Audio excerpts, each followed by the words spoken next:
Welcome to a mini Smart Firefighting podcast series, recorded live at the Institute of Fire Engineers booth during the 2024 AFAC show, Down Under in Sydney, Australia. Throughout these conversations, we dive into critical issues like fire safety, emerging technologies, diversity in the fire service, and innovative solutions for emergency response. Enjoy these fascinating insights from leaders around the world on how we can build a safer and more resilient future. Daniel Nilsson, professor at University of Canterbury, and Kevin Frank, senior fire engineer at Fire and Emergency New Zealand, explored the design of evacuation systems for people with movement disabilities. They discussed the gap between accessibility regulations and evacuation procedures and share how innovations like evacuation elevators and virtual reality can improve safety. Daniel Nilsson and Kevin Frank, how you both doing today? Good. Yeah, very good. So what brings you guys to AFAC, and what are you guys doing here today? So I'm from Fire and Emergency New Zealand, and we've got quite a large delegation here. So we're kind of one of the partners, I guess. It's the Australasian Fire Authorities, and I guess we're the New Zealand Fire Authority. So I guess that's the main reason why I'm here, just part of the FENS delegation.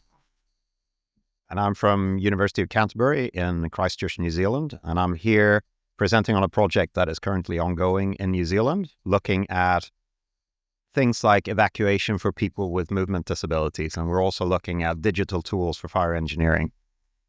One thing that you said as we were just discussing before we hit record was there are a lot of rules for getting in the building, but not many for getting out of the building.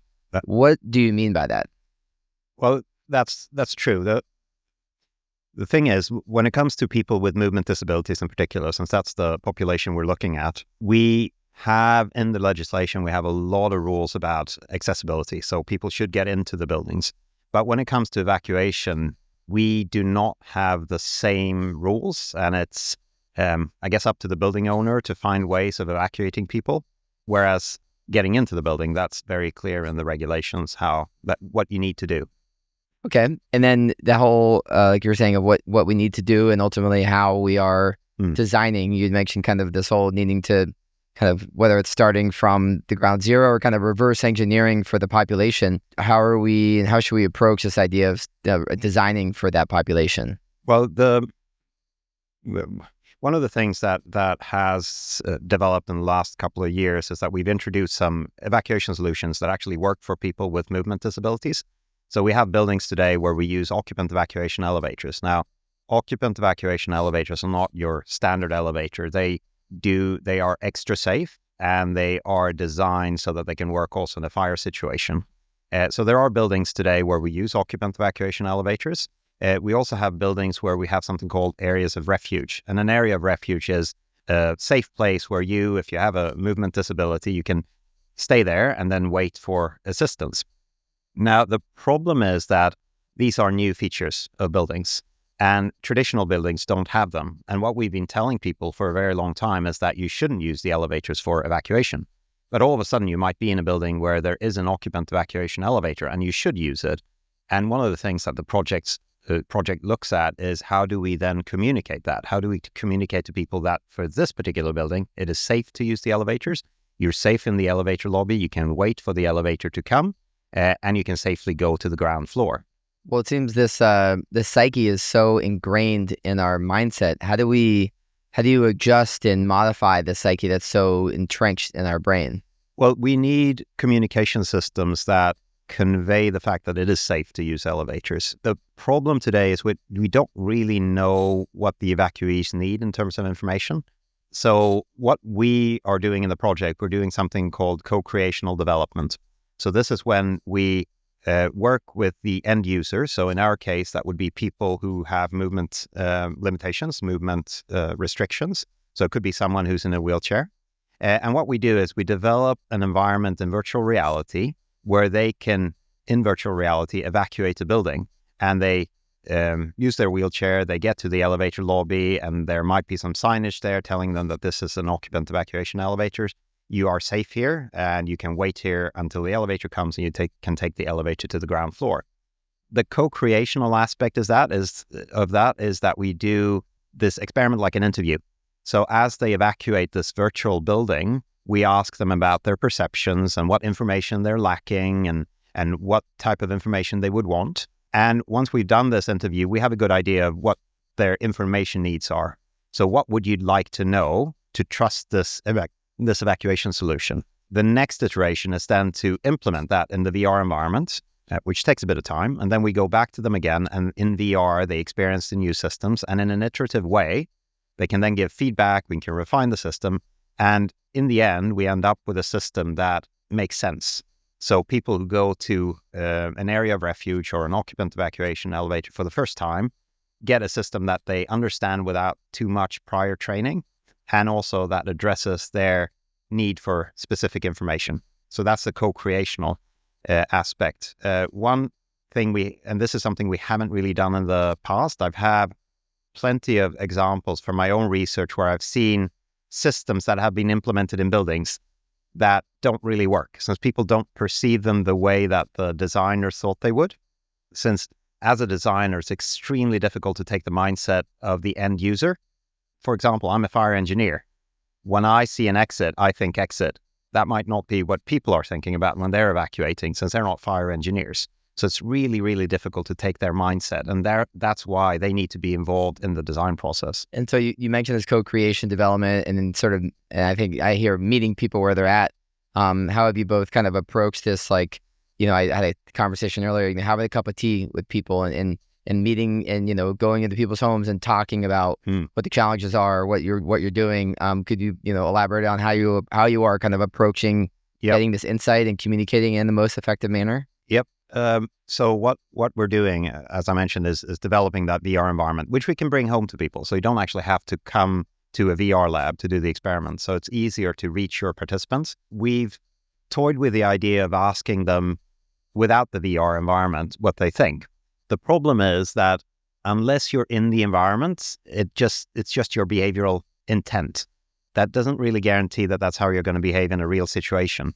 So the closer you can get to a real situation, like being immersed in a virtual environment and seeing the actual geometry and the systems mounted in that virtual geometry, it makes it much easier for you to interpret the situation and give us your feedback. So yes, you can approach people and just have an informal chat over a cup of coffee, but it's still going to be several steps of extrapolation from them having a cup of coffee and thinking about evacuation and saying what they need, rather than them being immersed in an environment, seeing what it looks like and saying, well, in this particular situation, I need this. Mm-hmm. And that's why we've chosen VR. Yeah. And Kevin, I'm interested in your thoughts in terms of that, of not only engaging with end users, but kind of, again, what does this look like from putting into operational practice in terms of making sure that we can ideally support those that are, whether it's disabled population or whether it's various high-risk populations. What does this look like in practice to help those at most need? Yeah, so Fire and Emergency New Zealand is the fire service provider in New Zealand, and we also have the evacuation regulations. So we're the regulator for that, for evacuation procedures and evacuation schemes for relevant buildings. So as the regulator, we need to be comfortable that these systems will actually be effective for the end user. And the other side of the project actually is developing design tools so that to support designers so that they can actually, or they're comfortable implementing these systems, and they're also going to be confident that they're going to be able to get it consented, get it across the line and stuff like that, that FENS isn't going to have any issues with it. So the new design tools that are being developed is using the data from these experiments as an input and looking at evacuation sort of from the bottom up, as opposed to a lot of existing evacuation models are top down. So it sort of looks at group behavior, but this is looking at individual behavioral choices. And, this is one piece of input along, and there's other research on crowd movement and things like that go into it, but also building new tools that integrate with other modern tools like BIM, because these systems will be complex. There's moving parts. There might be smart notification things where you need messaging to change depending on certain events that are happening, what's going on with lifts and things. So that's the other side of the project is just making it so that there's, designers can actually implement it. And where are we at now with this? You mentioned there's some kind of this VR model, but is it in practice now, and what are the most important next milestones that you see in the next 1, 12, 36 months? Yeah. Well, currently we've developed the baseline VR model, which is it's a very Spartan environment, and we've started doing some pilot testing just to find some of the quirks, since you always have some quirks when you develop your first VR environment. And then the testing in the next couple of months, the first iteration. And then we get feedback on what types of systems that people with movement disabilities would like. And then early next year, we've implemented that in VR, and then we go back to the participants and have them experience the VR environment again. And then in, say, May, June next year, we should have some suggested designs that we will present in papers and reports. Well, I know you have a presentation to get here soon, so we'll wrap it up here quickly. The Institute of Fire Engineers, in your words, we're here in this little Tim Tam. It's called Tim Tam Arena. It's actually, I've kind of self-proclaimed it now. What is the IFE in your words, and why is it an organization that's relevant in the global fire service? Yep. So IFE represents fire engineers, and also a lot of members of the fire service are involved. So it's a little bit independent from, say, the likes of FENS or some of the fire and rescue organizations in Australia as well, Fire and Rescue New South Wales or Fire and Rescue Victoria. So I think that allows us to have a good combined voice, and we can back initiatives and things like that, like this kind of research. Or another really good initiative in New Zealand has been the development of a fire engineering diploma to try and provide educational opportunities where you can pass on information about systems like what we're just talking about. So I think that's where the IFE really sits, being able to provide that unified voice. Anything you add to that, Daniel? I could just echo Kevin's comment, in particular highlight the educational aspect, spreading the information and knowledge, having seminars, courses. It's important that we don't only focus on doing research, but actually spread information about their research. And I think IFE has a role to play there. Yeah. Well, and before you head off, final question for both of you. I've been asking everyone here on the podcast of is there a quote that your favorite quote, or any words of wisdom that you live by within your organization or personal life that you could leave us with here today? So I heard a quote from another presenter earlier in the conference, and I forget who it was, unfortunately, but so I'm also a volunteer firefighter. I'm just in the process of going through officer training, but this really resonated with me. And the quote was, as an officer, don't just do something, stand there. Because when you're getting into the officer role, you're used to being the firefighter, you're used to being the doer, getting in there, but you really need to stand back and make sure you're looking at the whole scene. You're looking at, what are the occupants doing? Do you need to send people in to get people out of areas of refuge? And if you get stuck into a task, then you're not seeing the whole incident. So that's a quote that really stuck with me. Well said. Yeah. Take that tactical pause and see the whole picture. Definitely. Yeah. Well said. Yeah. My quote or statement, I guess, would be related to buildings and how we design buildings today. And sometimes we forget that we are designing buildings for the people. We're not trying to design people for the buildings. So sometimes we implement solutions that are not understood easily or not intuitive, but it should be the other way around. You should look at an evacuation system, and without prior training, you should understand that you should use that exit or this elevator. And I don't think we're always doing a good job in that area. So we need to try and design the buildings for the people. And that requires us to understand how people behave and how they interpret situations. Wow.